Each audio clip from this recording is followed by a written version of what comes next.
여러분 안녕하세요. 민도사와 함께하는 청년을 위한 교과 공부 시간에 오신 모든 여러분들을 진심으로 환영합니다. 안녕하세요. 안녕하세요. 김밥입니다.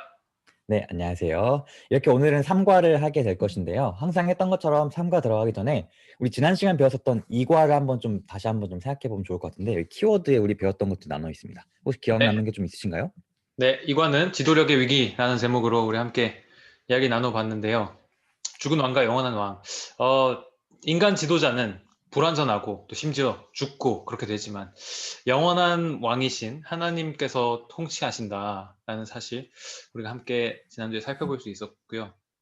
이사야가 어, 거룩하신 하나님 앞에서 자신의 어떤 죄된 모습을 보고 절망하고 화로다 뭐 이런 이야기들을 하는 모습 우리 지난주에 살펴봤었죠. 그래서 하나님께서 숯불로 그를 이제 정결하게 해주시고 새롭게 해주시고 그를 뒤이어서 바로 이제 이사야를 다시 한번 부르시는 모습. 누가 우리를 위하여서 갈고 갈래 했더니 이사야가 내가 여기 있나이다 나를 보내소서 했던 그런 말씀들. 그리고 섬뜩한 호소 뭐 깨닫지 못하게 하라. 뭐 들어도 듣지 음, 못하고 봐도 보지 못하고 이런 것들 지속적으로 그분을 거절했을 때에 마음이 완악하고 강팍해지고 그렇게 해서 깨닫지 못하게 된다는 것을 뜻하는 것이었죠. 그렇게 되지 말고 돌아오라고 계속해서 부르시는 하나님의 사랑을 다시 한번 이야기했었습니다. 네, 감사합니다. 오늘은 3과입니다. 그대의 세계가 무너질 때인데요. 지난 시간은 지도력의 위기를 통해서 지도력의 위기가 찾아왔을 때는 상당히 어려움에 처하게 된다는 것을 또 배웠고, 그렇지만 우리에게는 완전하신 하나님께서 완전하신 지도력을 보여주시기 때문에 그 하나님께 신뢰해야 된다는 것을 우리가 알게 되었었죠. 오늘은 그대의 세계가 무너질 때 어떤 내용일까요? 한번 살펴보겠습니다. 자, 혹시 밑에 있는 그림을 제가 하나 가져왔는데요. 남자들이라면은 아는 체하기 참 좋아서 기분이 좋아질 수 있고 20대 여성들이 가장 싫어한다는 군대 얘기를 잠깐 할 건데요. 네. 어떻게 좀 이게 뭔지 혹시 김밥님 아시나요? 네, 이거 피아 식별띠라고 부르는 끈이죠. 끈 이제 어깨에 메고 네, 다니는. 맞아요. 피아 식별띠이죠. 그러니까 적군과 아군을 구분할 수 있게 해주는 그런 식별할 수 있는 그런 띠예요. 여기 보면은 오른쪽 그림에 보면은 여기 필승 있잖아요. 네. 이렇게 그날에 정해진 그 단어를 딱 세팅해 놓으면은 아 이게 우리 팀이구나라는 걸 알 수 있는 것이죠. 반대로 여기 오른쪽에 또 보면은 이 사람 앞에 사람은 멸공인데 뒤에 사람은 통일이죠. 이렇게 다르면은 저 사람 뭔가 수상한데라고 생각할 수 있는 것이죠. 그래서 이거는 피아를 식별하기 위해서 한 것인데요. 전쟁 시에 아군과 적군을 구별하는 것은 정말 중요한 일이라고 저는 생각합니다. 아마 모든 분들이 그렇게 생각하시겠죠? 적군과 아군을 구분하지 못하는 것은 정말 정말 위험한 일이라는 말이죠. 이번 주에 우리는 이러한 문제를 가지고 있었던 유다의 한 왕에 대해서 살펴보도록 할 건데요. 어떤 왕인지 한번 살펴보겠습니다. 첫 번째 깨닫기 부분은요. 눈에 보이는 것보다 하느님을 먼저 의지하는 것이 더 현명한 선택임을 배운다라는 것인데 북쪽에서 몰려오는 위험이라는 소지입니다. 이사야가 제가 첫 번째 과에서 말씀드렸던 것처럼 유다의 네 왕이 다스리던 시대에 있었던 이사야의 활동들, 이사야의 선지자의 활동들에 대해서 기록한 것이라고 얘기했었죠. 특별히 첫 번째, 이과 지난 과에서는 우시아라는 왕에 대해서 얘기했었죠. 우시아는 선한 왕이었고요. 물론 마지막에 제사에 대한 좀 실수를 해가지고 좀 안 좋은 평가가 있지만 선한 왕이었고 그 다음에 있었던 요담이라는 아들도 선한 왕이었습니다. 그리고 우시아의 손자, 오늘의 주인공 아하스는요. 선을 행하지 않았다라고 얘기하고 있어요. 굉장히 악했습니다. 아들을 우상의 제물로 바치고요. 바알신을 믿고 산당들을 만들면서 그렇게 하나님을 거부했었던 왕이 바로 아하스입니다. 가장 악한 유다의 왕 중 한 명이죠. 그래서 그 당시에 아하스에게 어떤 일이 있었냐면요. 북방 이스라엘과 시리아의 공격으로 고통받았습니다. 막 이렇게 공격하니까 예루살렘 그 수도 말고는 정말 많은 성들에서 패배를 경험했었던 그러한 시기였어요. 음. 근데 그 당시에 자신을 공격했었던 이스라엘과 시리아가 갑자기 동맹을 맺자고 찾아오는 거예요. 동맹을 맺는 그 목적이 뭐냐면 우리보다 더 강력한 그 당시에 가장 강대국이었던 아시리아, 아수르를 대항하자. 우리 같이 힘을 합쳐서 아수르 한번 이겨보자. 라고 얘기했었던 그런 상황이었어요. 사실 이 시리아와 이스라엘이 이 유다를 통해서 이렇게 동맹을 맺으려고 했었던 것은요. 아시리아를 이기려고 했던 것뿐만이 아니라 그 작은 나라였던 유다를 어떻게든 자신들의 영향력 아래에 두고 꼭두가시처럼 어떻게든 조종하고 싶어 가지고 이렇게 동맹을 맺자고 하면서 은근슬쩍 교묘하게 이렇게 다가왔었던 것이었어요. 그런 상황 가운데에서 그 아하스가 보여줬었던 반응이 있습니다. 반응. 어떤 반응을 보여줄까요? 이 밑에 보시면 이렇게 하고 있죠. 아하스 왕과 모든 백성들이 두려워서 사시나무 떨듯이 떨고 있었다라고 얘기하고 있어요. 음, 아주 무서웠다고 합니다. 아, 우리 어떡하지? 진짜 그 자신의 나라와 자신의 세계가 지금 무너질 위기에 처했었던 그 아하스가 어떤 반응을 보였냐면은 두려워했었죠. 그리고 아하스는 어떤 해결책을 찾아야 했을까요? 이 상황 가운데에서. 그리고 아하스가 어떤 해결책을 선택했을까요? 그 선택이 바로 그 밑에 있는 왕 열왕기 하에 나옵니다. 김밥님 혹시 읽어주시겠어요? 네. 아하스 왕은 아시리아의 디글랏 빌레셀 왕에게 이런 전가를 보냈다. 나는 왕의 종입니다. 올라오셔서 나를 치는 시리아 왕과 이스라엘 왕의 손에서 나를 구해 주십시오. 네, 이걸 보니까 어떤 거죠, 지금?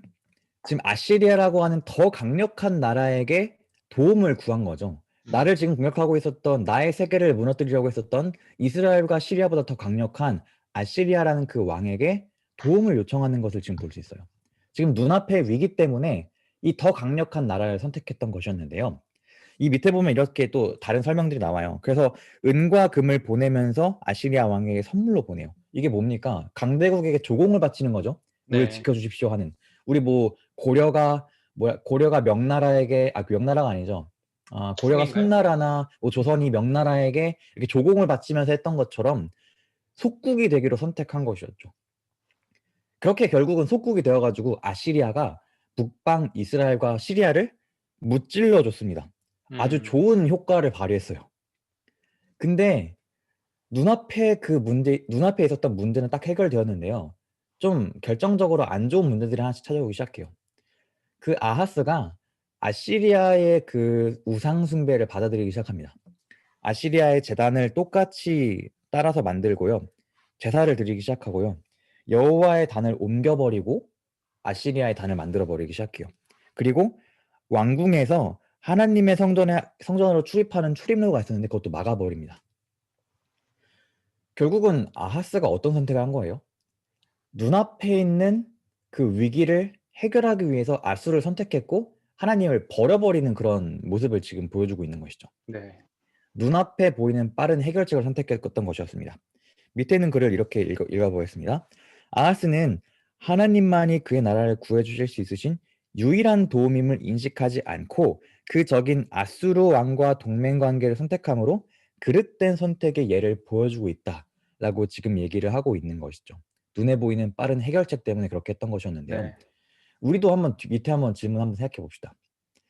위기가 닥쳤을 때, 갑자기 나의 삶 가운데 위기가 닥쳤을 때 우리가 하나님보다 인간적인 도움을 찾는 이유가 무엇일까라는 질문인데요. 어떻게 좀 생각하시나요? 네. 우리 민도사님이 계속해서 말씀해 주셨듯이 눈에 보이는 빠른 도움. 이 당장 눈에 보이지 않는 하나님께서 또 우리에게 눈에 보이지 않는 방법으로 일하시는 음, 것보다 보이는 인간이 보이는 방법으로 그렇게 도와주는 것이 어쩌면 내 마음이 더 편하기 때문이겠죠. 맞아요. 그렇게 하면 뭐 하나님이 온전하게 더 크게 일해 주실 수 있음에도 불구하고 그분이 일하시는 방법은 우리 눈에 보이지 않고 또 그분의 존재조차도 우리의 눈에 당장 보이지 않는 것이기 때문에 그런 어떤 불안, 지금 내가 이런 위기를 닥쳤을 때에 이러한 불안을 신속하게 제거할 수 있는 방법은 눈에 보이는 어떤 사람이 내 눈에 보이는 어떤 방법으로 그 문제를 해결해 주는 것, 그런 걸 원하기 음, 때문인 것 같아요. 그렇게 생각하면 우리가 문제의 어떤 근원을 해결하는 것보다 불안한 내 마음만 어떻게든 해결하려고 하는 그러한 음, 모습일 수도 있겠다는 생각이 듭니다. 맞아요. 스트레스 때문에 편두통이 있으신 분들이 계시죠. 근데 그 편두통이 있으신 분들은 보통 많이 타이레놀이나 그런 약을 먹잖아요. 두통약을 먹는데 사실 그 스트레스 편두통을 고치는 것은 약이 아니라 스트레스를 없애거나 스트레스를 잘 푸는 방법을 찾는 거겠죠. 사람은 참 이런 게 참 많은 것 같아요. 당장 눈앞에 있는 것들을 해결하기 위한 빠른 방법을 찾는 게 많은 것 같아요. 뭐 감정의 동요가 있거나 어려움에 처했을 때 두려움이 오면은 그 문제를 빨리 해결해야 되니까 저 사람이라면 날 도와주지 않을까? 저 사람의 능력이라면 날 구원해주지 않을까? 라고 많이 생각할 때도 있는 것 같고요. 사실 생각해보면은 인간적인 도움이 필요한 이유들이 참 많아요. 실제로 인간의 도움 없이, 사람의 도움 없이는 해결하지 못하는 문제들도 정말 많이 있거든요. 근데 문제는 만약 우리가 하나님께 먼저 도움을 구하지 않는다면 그 태도가 우리의 영적인 삶에 굉장히 중요한 안 좋은 영향을 끼칠 수 있다라고 좀 생각합니다. 음, 장기적으로 우리가 하나님을 의지하는 경험들이 인생에 있어서 정말 중요할 텐데 그것들을 우리가 잘 못 갖게 되는 것이죠. 사실 사단 같은 경우도요. 우리가 하나님을 의지하지 못하도록 굉장히 부단히 노력하고 있는 존재가 바로 사단입니다.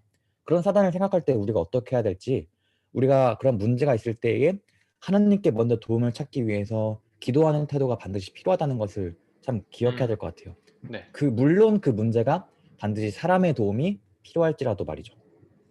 사실 이렇게 우시아가 아시리아를 선택하는데 이 아하스에 대해서 아하스가 이렇게 선택하는데 아하스에 대해서 하나님이 가만히 계셨던 것은 아니에요.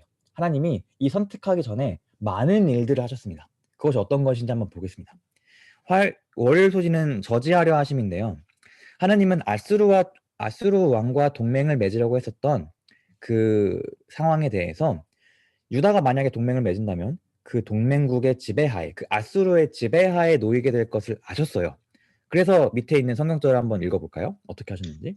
그때 여호와께서 이사야에게 말씀하셨다. 너는 내 아들 스알랴 숲과 함께 윗못의 수로 끝에 있는 옥감 표백장의 길로 가서 아하스를 만나. 네, 하느님께서는 이사야를 보내서 아하스를 만나서 얘기하라고 했었습니다. 이사야가 아하스를 만나서 얘기했던 이야기가 이런 것들이에요. 유다, 우리나라를 대항하는 모든 나라들은 멸망할 거다. 하나님께서 그들을 멸망시키실 거다. 그러니까 그들은 아무것도 아니니까 하나님이 당신과 우리 민족을 도와줄 것이니까 걱정하지 말아라 라고 얘기합니다. 그러면서 밑에 있는 성경절의 말씀을 얘기하죠. 한번 더 읽어주겠어요? 만일 너희가 굳게 믿지 아니하면 너희는 굳게 서지 못하리라 하시니라. 네, 하나님의 약속을 굳게 믿지 않는다면, 하나님이 당신을 도와줄 수 있다는 것을 믿지 않는다면 당신은 무너질 것이다. 아까 얘기했던 것처럼 사시나무 떨듯이 두려워 떠는 일만 있을 것이다. 그러니까 하나님을 반드시 믿으세요. 라고 얘기하는 것이 바로 이 이사야의 포인트인 거죠. 근데 이 하나님의 이 사역 중에서 특별히 아들, 스알 아숲을 같이 보낸 게 굉장히 좀 특특해요. 음, 스알 아숲이란 이 아들 이름의 뜻이 뭐냐면요. 남은 자가 돌아오리라라는 뜻이었습니다. 그리고 숲이라는 이 단어가요. 슈브라고 해서 히브리어로는 회개하다라는 표현도 있거든요. 남은 자가 회개하리다. 사실 남은 자라는 이 사상을 우리 김밥님 어디서 많이 볼 수 있죠, 우리가? 남은 자, 남은 우리 자. 재림교회 마지막 때에 대해서 이야기할 때 많이 이야기하죠. 그쵸. 맞아요. 그리고 남은 자 같은 경우는 우리가 또 언제 볼 수 있냐면은 보통 포로 생활 때 우리가 많이 볼 수 있죠. 음, 포로 세대에 많이 알려졌었던 그 남은 자의 개념에 대해서 얘기하면서 즉 이 이름은 포로 생활에 대한 예언이기도 했어요. 네. 만약 당신이 하나님을 굳게 믿지 않는다면 굳게 서지 못하게 될 것이고 포로로 잡혀가게 될 것이다. 하지만 당신이 굳게 믿고 하나님을 분명히 잘 신뢰한다면 이러한 남은 자가 돌아오게 될 일은 없을 것이다. 즉 포로로 잡혀갈 일이 없을 것이다라고 하는 그런 표현이었던 것이죠. 이 남은 자의 사상을 통해서 이 당신이 믿지 않는다면은 포로 생활을 갈 수도 있다라는 그런 여지를 만들어 주시면서 반드시 돌아오라는 그런 표현을 암시적으로 이 이름을 통해서 하고 계신 것을 우리가 알 수 있어요. 아하스가 그러면은 이 당시에서 굳게 믿어야 했었던 것은 무엇이었을까요? 좀 겹치는 이야기일 수 있겠지만 정리를 한번 해봅시다. 아하스가 어떤 것을 좀 굳게 믿어야 했을까요? 네, 하나님께서 옛날부터 여러 가지 또 언약의 말씀, 언약의 어떤 복과 저주의 말씀들을 통해서도 그렇고 예언의 여러 가지 말씀들을 통해서 그들을 번성하게 할 것이고 승리하게 할 것이고 뭐 적들이 뭐 한 길로 쫓아 들어왔다가 열 길로 쫓겨나갈 것이고 이런 여러 가지 말씀들을 통해서 그들의 민족을 순종을 근거로 해서 번성케 하시고 승리케 하실 것이라는 약속들을 주셨는데 아하스 역시 이, 이 시대에 또 이사야를 통해서 주신 말씀들 그리고 그 이스라엘 민족들에게 옛날부터 주어졌던 그런 여러 가지 말씀들을 통해서 하나님을 의뢰했을 때에 승리케 하신다라는 것을 굳게 믿었어야 했던 것이죠. 네, 맞습니다. 그걸 믿어야 됐던 것이죠. 즉, 눈에 보이는 것보다 하나님을 먼저 의지해야 된다는 것을 우리 아하스는 굳게 믿어야 했었던 것 같습니다. 이 밑에 있는 우리 가르 뽑은 기율 1권에 있는 글을 한번 좀 읽어주시겠어요? 네. 우리는 그리스도께서 얻으셨던 것과 같은 도움을 얻을 수 있으며 모든 위기에서 능력을 얻을 수 있는데 이는 하나님이 우리의 전위가 되시고 또한 후위가 되시기 때문이다. 하나님은 모든 면에서 우리들을 막아주실 것이며 네, 감사합니다. 하나님께서 우리 앞에서, 전위, 앞에서 우리를 보호해 주시고, 우리 뒤에서도 도와주시기 때문에 우리가 걱정할 것이 없다라고 하는 것이죠. 우리가 이것을 우리 삶에서도 꼭 믿어야 될 것 같아요. 눈에 보이는 것보다 하나님을 의지하는 것이 더 현명한 선택이라는 것이죠. 우리 눈에는 우리 눈앞에 있는 그런 문제들이 많이 커 보이고, 위태로워 보이고, 두려워 보입니다. 하지만 하나님의 눈에는 굉장히 작아 보이는 것이겠죠. 왜냐하면 하나님은 우리의 문제보다 월등히 월등히 크신 분이고, 그 문제는 하나님의 컨트롤 밑에 있기 때문에 하나님께서 다 그 문제들을 책임져 주실 수 있으신 것이죠. 하나님의 관점에서 우리가 그 문제를 봐야 될 것 같아요. 항상 우리가 교과 공부하면서도 성경적인 프레임, 성경적인 세계관, 가치관, 그런 프레임을 가져야 된다라고 얘기하는데, 우리가 문제를 바라볼 때에도 내 관점에서 문제를 바라보는 것이 아니라 하나님의 관점에서 그 문제들을 바라보는 것이 정말 중요하다라는 생각을 좀 많이 하게 되는 것 같아요. 음, 그래서 우리의 삶에서 좀 적용해 보자면, 하나님을 믿는 것과 우리의 삶이 굳게 서는 것 간에는 어떤 관계가 있을까요? 믿는 것과 우리 삶이 굳게 서는 것. 좀 쉽게 생각해 보면은 하나님을 믿는 것과 믿지 않는 것의 차이를 좀 생각해 보면 좀 더 좀 이해하기 쉬울 것 같기도 하고요. 어떻게 좀 생각하세요? 네, 삶이 굳게 선다라고 한다는 게 이리저리 동요하지 않고 우왕좌왕 음. 좌불안석 이렇게 막 불안해하지 않고 이렇게 굳게 설 수 있다는 것이 뭐 결국은 어딘가 믿는 구석이 있기 때문인데 그 믿는 구석이 뭐 자신이나 혹은 뭐 세상에 많은 결국 흔들리고 무너질 수밖에 없는 것이라면 뭐 결국 무너질 수밖에 없을 텐데 그것이 하나님이라면 하나님을 믿는 것이라면 그렇기 때문에 굳게 서는 것이라면 견고하고 흔들리지 않는 그런 삶의 태도를 견지할 수 있지 않을까 생각이 듭니다.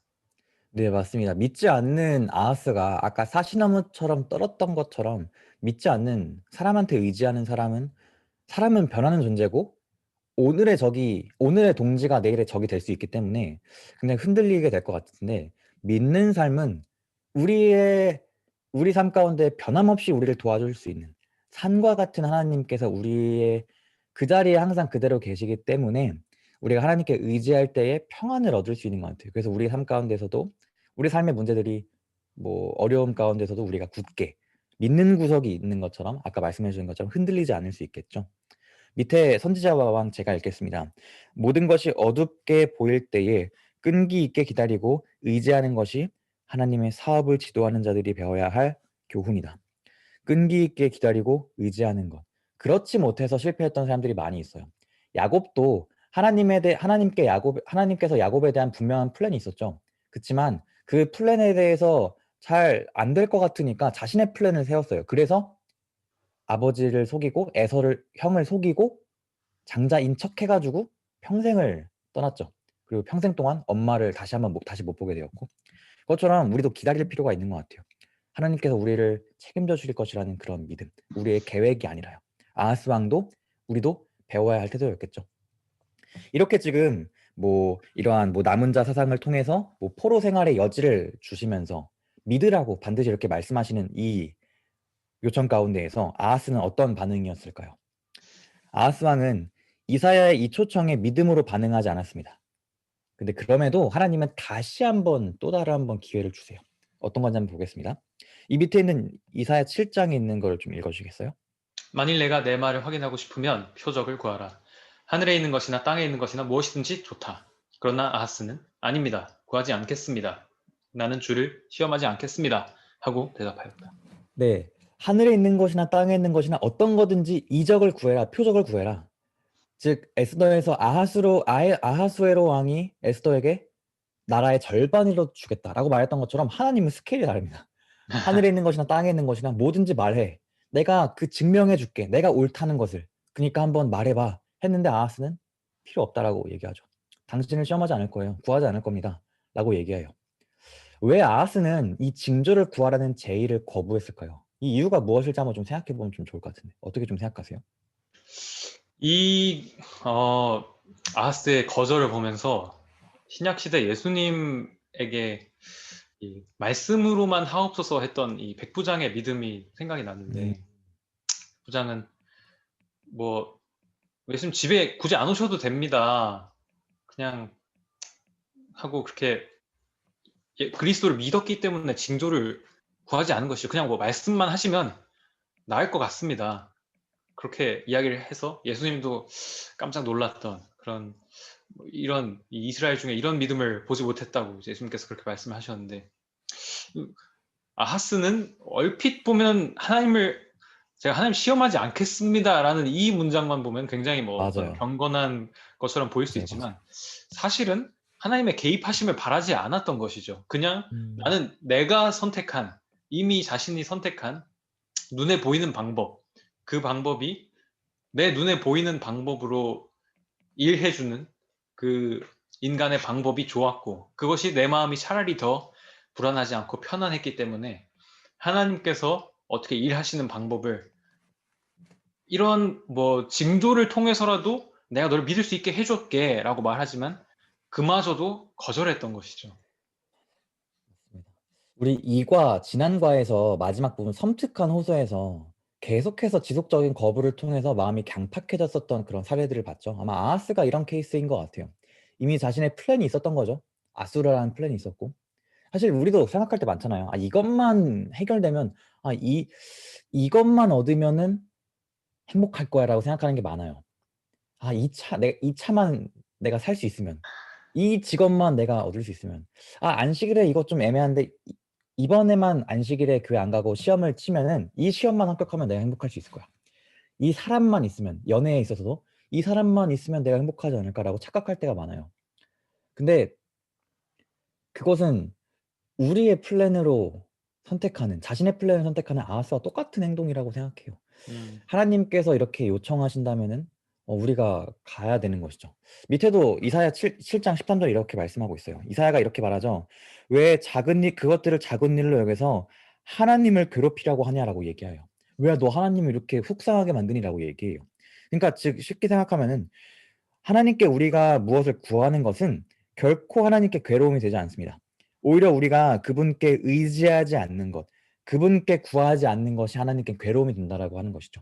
결국 아하스는 이렇게 하나님께 괴로움을 주면서 하나님께 괴로움을 주면서까지 자신의 무너지는 세계를 자신 스스로 해결하려고 노력했습니다. 참 슬프게 되는데요. 그 다음에 느끼기입니다. 그러한 눈에 보이는 것보다 하나님을 먼저 선택하는 것이 현명한 방법이라고 우리가 깨달았는데 이 느끼기 파트에서는요. 어떤 어려움 속에서도 우리와 함께 해주시겠다고 약속하시는 하나님께 감사한 마음을 드리는 그런 것들을 느끼는 시간이에요. 이 아하스, 당신께 의지하지 않았고 징조를 구하지 않았었던 이 아하스를 바라보면서 하나님은 괴로워하셨다라고 말씀드렸죠. 이 괴로우셨던 하나님께서 난 필요 없다라고 얘기했는데도 스스로 직접 이 아하스에게 표적을 약속하십니다. 밑에는 아들의 징조인데요. 성경절 한번 좀 읽어주시겠어요? 그러므로 여호와께서 직접 너희에게 표적을 주실 것이다. 처녀가 임신하여 아들을 낳을 것이며 그의 이름을 임마누엘이라 부를 것이다. 네, 어떤 한 아이를 주겠다라고 지금 하나님께서 말씀하고 계시네요. 이 임마누엘이라는 이름의 뜻은 하나님이 우리와 함께 계시다라는 뜻이죠. 이 아이는 누구였을까요? 이사야의 아이도 아니고요. 아하스에 이어서 왕이 됐었던 히스기야를 나타내는 것도 아니었습니다. 이사야가 사실은 메시아에 대해서 가장 많은 예언이 있는 책 중 하나거든요, 구약에서. 그것처럼 이 이사야에 지속적으로 언급하고 있는 그 하나님의 아들에 대해서 표현하고 있는 것이었어요. 이 예언이 어떻게 성취되었는가에 대해서 그 다음 소지에 등장합니다. 우리와 함께 계시는 하나님인데요. 이 마태복음 1장 23절을 통해서 우리가 예언의 성취를 확인할 수 있죠. 한번 읽어주시면 감사하겠습니다. 처녀가 임신하여 아들을 낳을 것이며 그 이름을 임마누엘이라 부를 것이다. 임마누엘은 하나님께서 우리와 함께 계신다는 뜻이다. 네, 아까 이 위에 있는 이사야 7장 14절을 인용한 말씀인데요. 예수님께서 태어나실 때에 그 예수님의 탄생이 이사야 7장에 기록되어 있었던 그 임마누엘의 그 예언이 성취라고 얘기하시는 것입니다. 임마누엘은 하나님께서 우리와 함께 계신다라는 이 뜻인데요. 한번 생각해 봅시다. 하나님이 우리와 함께 계신다는 그 약속이 우리에게 중요하고 우리에게 힘이 되는 이유는 무엇일까? 이것이 사실은 어려움 가운데 있었던 유다 백성들을 포함해서 우리에게도 지속적으로 말씀하시는 그런 약속이거든요. 왜 이 약속이 중요할까요? 네, 우리 예수님이 제자들을 떠나시면서 마태복음 제일 마지막 장 마지막 절에 우리가 잘 알고 있는 대사명의 기록이 있죠. 우리에게 주어진 어떤 가장 음, 크고 또 귀한 그런 일을 맡기시면서 하신 약속입니다. 이렇게 뭐 나가서 전하라는 말씀을 하시면서 이제 마지막으로 이제 주신 약속이 세상 끝날까지 너희와 항상 함께 있으리라는 약속이었는데 그렇지 않으면 우리가 할 수 없다는 걸 아시는 것이죠. 우리에게 정말 내 힘으로 우리의 어떤 노력으로 이룰 수 없는 일을 맡기시면서 그분께서 괜찮아. 내가 함께 하니까 할 수 있다. 하늘과 땅의 모든 권세를 나에게 주셨다. 그러니까 믿음을 가지고 나아가라고 말씀하시는 겁니다. 우리에게 여전히 주어진 그러한 사명, 복음 전파의 사명과 또 우리가 살면서 마주하는 많은 어려움들, 죄와의 싸움에서 승리하고 그런 뭐 유혹으로부터 우리가 안전하게 되는 그런 모든 것들이 내 힘으로 할 수 없다는 그런 늘 어떤 우리에게 중압감을 주고 우리를 정말 압도하는 그런 많은 상황들을 마주하게 되는데 그런 순간들마다 우리가 하나님께서 우리와 함께 계시다는 약속을 주셨다는 것을 기억함으로써 그런 모든 상황에 승리하고 맡겨진 사명을 완수할 수 있다는 것이죠. 맞습니다. 사실 살면서 저희가 의지하는 게 되게 많은 것 같아요. 가족도 의지하게 되고, 직장도 우리가 의지하게 되죠, 경제적으로. 우정의 관계, 교회 식구들도 굉장히 많이 의지하는 교회 가족들도 의지하게 되는데, 근데 뭐 제 주변의 지인들도 그렇지만 사고나 질병이나 여러 상황들 때문에 내가 의지했었던 것들을 잃게 되는 경험들이 참 많이 있는 것 같아요. 그리고 어려운 시기가 찾아오죠. 즉, 이 제목처럼 우리의 세계가 무너지는 것처럼 정말 괴롭고 힘든 상황들이 우리에게 찾아올 때가 있습니다. 근데 그때 하나님께서 우리와 함께 하신다는 그 약속은요. 내가 의지하던 것이 내가 진짜 의지할 수 있는 변함없으신 하나님을 다시 인정한다는 것이니까 그 하나님이 계시다는 그 사실이 참 크게 힘이 되는 것 같아요. 야곱이 야복강가에서 하나님과 씨름할 때도 그 자신의 죄책감이나 자신의 두려움 가운데에서 빠져 있으면서 너무나 두려웠지만 사단이 그 두려움과 죄책감 때문에 그를 무너뜨리게 하고 싶었지만 야곱이 그 당시에 하나님께 희망이 있고 하나님만을 믿는 그 마음으로 포기하지 않고 그 죄와의 투쟁, 그 두려움의 투쟁, 그 가운데에서 하나님만을 선택하기로 굳건히 믿고 결국 그 투쟁에서 승리했던 것처럼 하나님이 함께 하신다는 그 약속, 하나님이 나랑 함께 하실 거라는 그 믿음은 세상을 살아가는 우리들에게도 정말 중요하게 될 것이죠. 그리고 또 야곱의 환란이라는 것이 나중에도 온다고 하잖아요. 그때도 우리가 진짜 하나님께 진짜 전적으로 의지하는 하나님께서 함께 하신다는 그것을 믿고 우리의 죄에 대해서 우리의 그런 어려움 가운데에서 승리하는 그 경험들이 반드시 필요하기 때문에 이 임마누엘의 하나님은 우리가 기억하는 것이 정말 필요한 것 같아요. 하나님은 우리에게 시련과 고통이 없을 거라고 약속하진 않으셨습니다. 하지만 음, 하나님은 언제나 함께 하시겠다고 약속하셨던 것이었죠. 이 함께 하시겠다고 하신 약속은요. 성경에 정말 많이 등장하는 것들이에요. 시편 23편 목자의 시에서도 이렇게 말씀하고 있죠. 내가 여기 한번 좀 전체적으로 한번 읽어 주시겠어요? 김밥님께서? 네. 내가 죽음의 음산한 계곡을 걸어가도 두려워하지 않을 것은 주께서 나와 함께 하심이라. 주의 지팡이와 막대기가 나를 지키시니 내가 안심하리라. 이사야 43장 2절입니다. 네. 내가 깊은 물을 지나갈 때 내가 너와 함께 할 것이니 건널 때 물이 너를 침몰시키지 못할 것이다. 내가 불 가운데로 지날 때에도 타지 않을 것이며 불꽃이 너를 소멸하지 못할 것이다. 다니엘 3장 25절입니다. 그런데 어째서 내 사람이 불 가운데 걸어다니고 있느냐? 저 사람들은 묶여있지도 않고 상한 흔적도 없으며 더구나 네 번째 사람은 그 모습이 신들의 아들과 같구나. 네, 하나님이 함께 하시겠다고 약속하신 것들이 참 많아요. 그리고 실제로 함께해서 승리를 경험했었던 많은 신앙인들의 모습들을 우리가 볼 수 있습니다. 이 마지막에 있었던 다니엘의 세 친구들처럼 말이죠. 여러분들에게는 하나님께서 나와 함께 하신다는 그런 확신이 있었던 경험들이 좀 있으신가요? 그리고 혹시 여러분들의 삶 가운데에서 임마누엘, 나와 함께 하시는 예수님을 통해서 여러분들이 떨쳐내야 하는 두려움이나 걱정 같은 것들이 있나요? 여러분들에게 어떤 것들이 있는지 모르겠어요. 이 밑에 있는 두 질문들은 우리에게 정말 중요한 적용 질문들인데요. 뭐 시간 관계상 우리가 모든 것들을 말하지 못해서 참 아쉽지만 저도 그렇고 김밥님도 그렇고 이 녹화를 시작하기 전에 하나님이 나랑 함께 하신다는 것을 그 경험들이 우리에게 얼마나 큰 의지가 되었고 얼마나 큰 힘이 되었는지에 대해서 이야기를 나눴습니다.